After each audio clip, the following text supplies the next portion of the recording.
Lord Kaan lay on his back on the small cot in his tent, eyes closed, gently massaging his temples.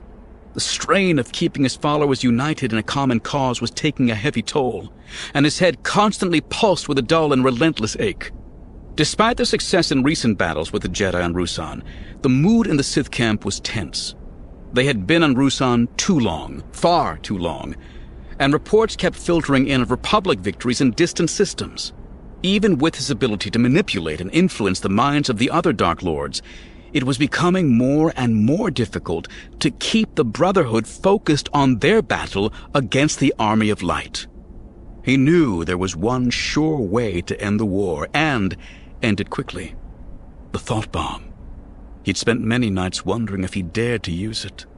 If they lured the Jedi in and unleashed the thought bomb, its blast would completely obliterate their enemies. But would the combined will of the Brotherhood be strong enough to survive such power? Or would they get swept up in the backlash of the explosion? Time and again he dismissed it as too dangerous, a weapon so terrible that even he, a Dark Lord of the Sith, was afraid to use it. Yet each time he considered it for a few moments longer before backing away from the abyss. A sound outside the tent caused him to open his eyes and sit up sharply. A second later, Githany, now seen by many as his right hand, poked her head in.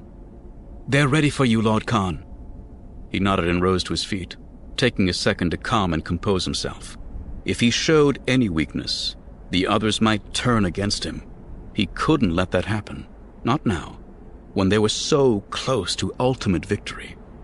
That was why he'd summoned the other Dark Lords. One final gathering to strengthen their resolve and assure their continued loyalty. Githany led the way through the camp, and he followed her to the large tent where the other Sith Lords were waiting for him.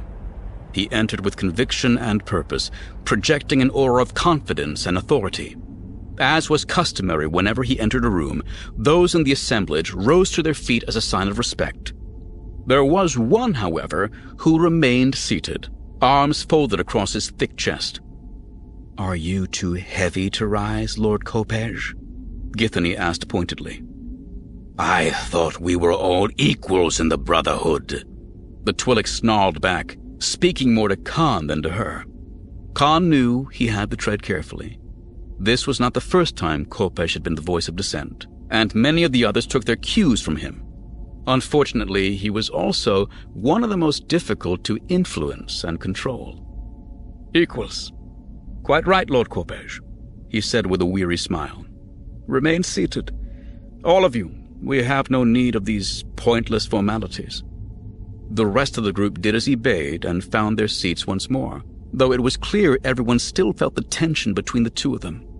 He let a wave of soothing reassurance ripple out across the room as he crossed over to the strategy table. "The war against the Jedi is almost won," he declared. "They are on the verge of collapse. They've retreated into the forests, but they are running out of places to hide." Kopej snorted derisively. "We've heard that refrain one too many times." It took tremendous effort to maintain his composure, but somehow Lord Kaan managed to reply in a calm, even voice. "Anyone who has doubts about our strategy here in Rousan is free to speak," he offered. "As has already been pointed out in this meeting, we are all equals in the Brotherhood of Darkness." "It's not just Rousan I'm worried about," Kopej replied, accepting the bait and rising to his feet. "We've lost ground everywhere else in the galaxy. We had the Republic reeling, but instead of finishing them off, we let them regroup." "Most of our early victories came before the Jedi joined their cause," Kaan reminded him. "The point of attacking the Republic in the first place was to draw the Jedi out. We wanted to force them into a battle of our choosing. This battle, here on Rousan. Now, we are on the verge of wiping them out. And with the Jedi gone, we can easily reclaim the worlds that have slipped back under the Republic's control. And many more besides." Though Kopej was silent, there were murmurs of agreement from the other Sith Lords. Kaan pressed his point even farther. Once we wipe out the enemy here on Rousan, our armies will sweep across the galaxy virtually unopposed. Conquering territory in every sector, we will encircle Coruscant and the other core worlds like a noose, drawing ever tighter until we choke the very life out of the Republic. There was a roar of approval from the crowd. When Kopej spoke again, even he seemed to have lost some of his hostility. But victory here is not assured.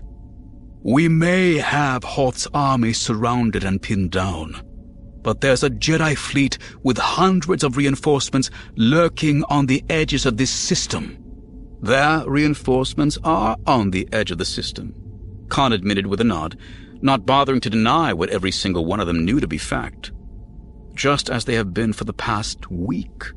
And that's exactly where they will stay, far away from the surface where they are needed.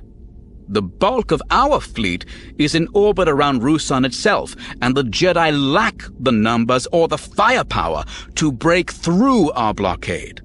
If they can't unite their numbers with those here on the surface, Hoth and his followers will fall.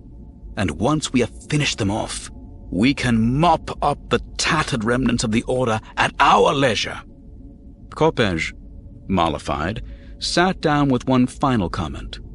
Then let's finish Hoth off quickly and get off this blasted rock.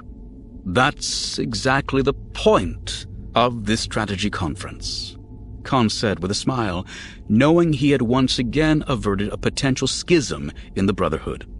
We may have lost a few skirmishes here and there, but we are about to win the war.